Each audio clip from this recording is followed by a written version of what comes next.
Welcome to Colmar Creations. My name is Bart, and this is the cutting board video. I decided to build my first cutting board as a Christmas present for Samantha's mom. I wanted to incorporate some walnut that came from her backyard, just to make it a little bit more personal. I started off by removing the bark off the logs with a chisel and hammer, so that I can start milling it down to size. As you can see, there was a lot of chiseling.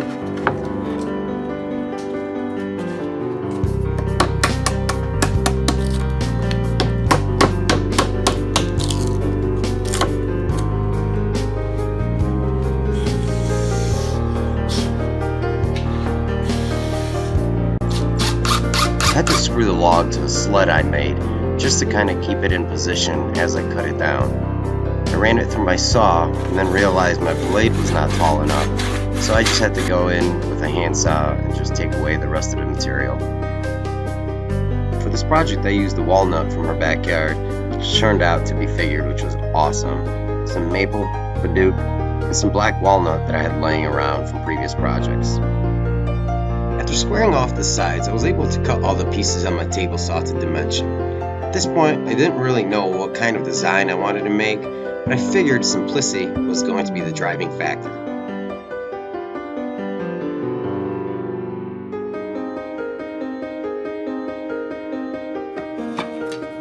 The layout was a lot harder than I thought it would be.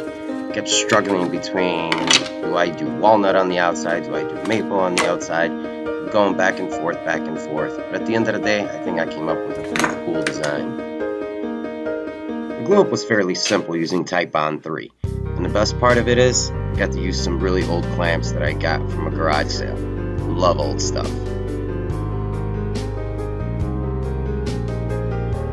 Here I'm just applying the glue and spreading it with a plastic roller, making sure that I get each piece fully covered. Last thing I want this cutting board to do is come apart during Thanksgiving dinner. That would be embarrassing.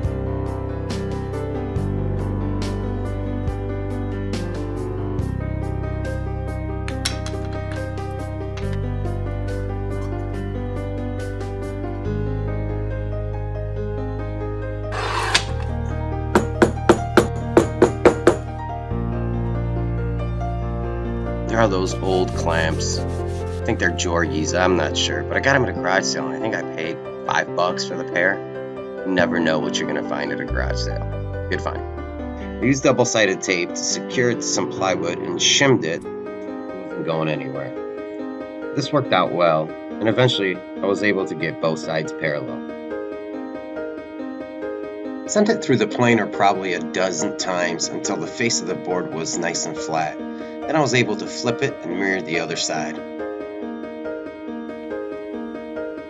Someone get fuzzies on them? Thor Loves being in the shop, always by my side. I probably should have connected the dust collection system to the planer so that he wouldn't get all those shavings on him. To be honest with you, I didn't even know he was there until I was done. And it was kind of funny, so there you go. A little bit more planing, and it was ready for sanding. Lots and lots of sanding. I started off with 120 grit and worked my way up to 1,000. Might be a little overkill, but I wanted this thing to be as smooth as possible.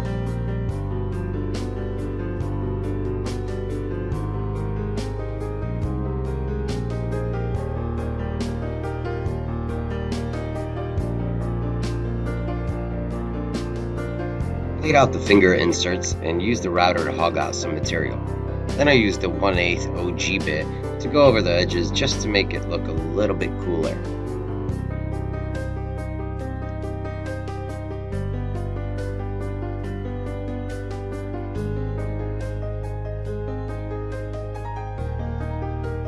I had a lot of fun with that router.